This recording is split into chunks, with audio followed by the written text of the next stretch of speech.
आज की इस वीडियो में बात करेंगे कक्षा 8वीं विषय विज्ञान कार्यपत्रक 41। तिथि है 21/12/2021। विद्यार्थी का नाम, कक्षा अध्यापक का नाम। ये जो वर्कशीट है शिक्षा निदेशालय राष्ट्रीय राजधानी क्षेत्र दिल्ली द्वारा पब्लिश की गई है, रिलीज की गई है। इसका जो टॉपिक है जंतुओं में जनन। जैसे कि आप जानते हो ये चैप्टर हमारा चल रहा है रिप्रोडक्शन इन एनिमल। आज हम जंतुओं में अलैंगिक जनन के बारे में जानेंगे। अलैंगिक मतलब असेक्सुअल रिप्रोडक्शन के बारे में जानेंगे, जिसमें सिंगल पेरेंट्स की रिक्वायरमेंट होती है। जनन का वह प्रकार जिसमें केवल एक ही जीव भाग लेता है उसे अलैंगिक जनन कहलाता है। इस प्रकार के जनन में संतान अपने जनक के प्रतिलिप होता है। उदाहरण हाइड्रा है, ईस्ट है, ठीक है, अमीबा है। ये सारे इसके उदाहरण हैं किसके? अलैंगिक के। हाइड्रा में मुकुलन मतलब बडिंग इन हाइड्रा। हाइड्रा के शरीर पर एक या एक से अधिक उभार जैसे संरचनाएं उत्पन्न होती है, उसे मुकुल कहते हैं। जैसे आप देख पा रहे हो ये इस तरीके से मुकुल निकल रहा है। यह मुकुल उभर धीरे धीरे विकसित होता है। विकसित होकर यह मुकुल मातृजीव से अलग हो जाता है, मतलब पेरेंट से अलग हो जाता है, और इस प्रकार एक नया जीव हाइड्रा बन जाता है। आप जैसे डायग्राम में देख पा रहे हो कि ये पेरेंट हाइड्रा है, मातृ हाइड्रा है। इसमें एक क्या हो रहा है, बर्ड्स इस तरह से डेवलप कर रहा है, जनक हो रहा है हाइड्रा का। फिर वो हाइड्रा विकसित हो रहा है यहाँ पे, और फिर ये क्या हुआ, अलग हो जा रहा है जी।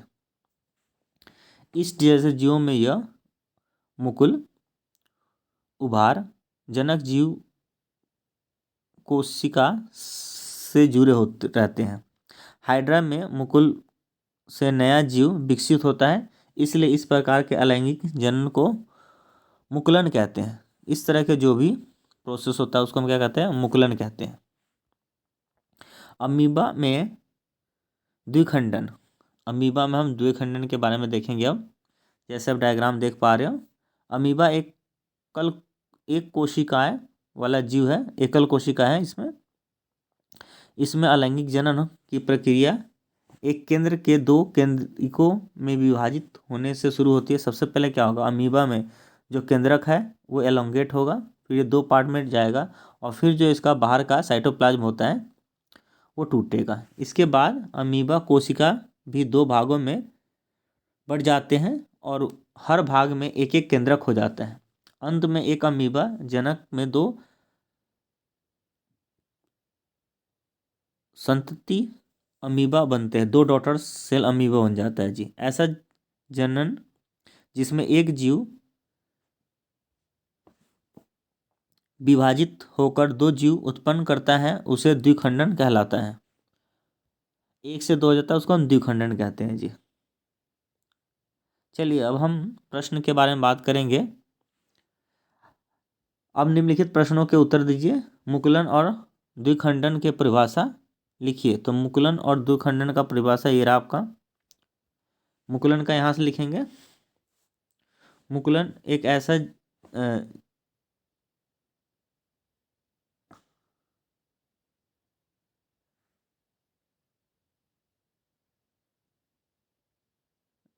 आप यहाँ से लिखेंगे, इस प्रकार के लैंगिक जनन को मुकुलन कहते हैं। हाँ ऐसा हाइड्रा मुकुलन में नए जीव विकसित होता है, इस प्रकार के हम मुकुलन कहेंगे। तो ये हो जाएगा, पहले आंसर 1 लिख देंगे ये, और फिर उसका नीचे से ये लिखेंगे। ऐसे जनन जिसमें एक जीव दो में विकसित होता है उसका द्विखंडन मिश्रण कहते हैं। ये भी आंसर 1 हो जाएगा, ठीक है। तो इसका मुकुलन का और इसका मैंने बता दिया। ऐसे जीव का उदाहरण लिखिए जहाँ मुकुलन और द्विखंडन होता है। तो ये रहा इसके उदाहरण। आप उदाहरण यहाँ से लिख लीजिए, ये रहा यहाँ से लेकर पूरा अंत तक। ये आपका आंसर 2 हो जाएगा।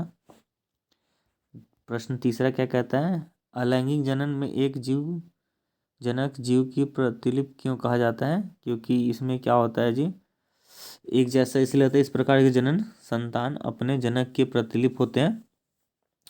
क्योंकि इसमें जो होता है जेनेटिक मटेरियल का कोई ट्रांसफॉर्मेशन होता है, सिंगल पेरेंट्स होता है, इसीलिए इसमें नहीं होता। तो आप सिंगल लिख देंगे कि इसमें गुणसूत्रों का, जेनेटिक मटेरियल का कोई भी मिक्सिंग नहीं होता। मिलन मिलाप नहीं होता, मिल मिलाप नहीं होता, आप खुद से लिख लेंगे, ठीक है।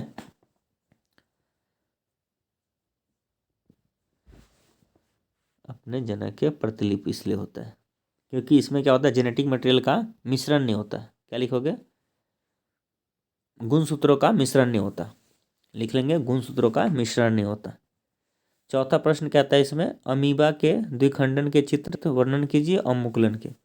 तो ये रहा अमीबा का द्विखंडन, आप ये डायग्राम बना लेंगे अमीबा के, ये और ये 3 पॉइंट्स लिखेंगे तो ये आंसर आपका चौथा हो जाएगा, ठीक है।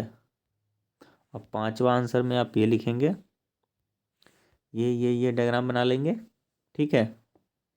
और इसका ये 3 पॉइंट्स लिख लेंगे तो आंसर आपका ये 5 हो जाएगा, ठीक है।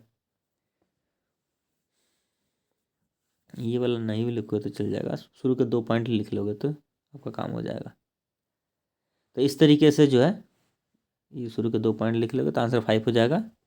वीडियो को देखने के लिए बहुत बहुत धन्यवाद। प्लीज़ इस वीडियो का इंग्लिश वर्जन भी है अवेलेबल इसी यूट्यूब चैनल में, आप उसको भी देखें जिससे कि वर्कशीट आपको और अच्छे से समझ में आए, दोनों ही भाषा में समझें, ठीक है। क्योंकि साइंस इंग्लिश में समझने में आपको ज़्यादा आसानी होगा और अच्छे से समझ में आएगा।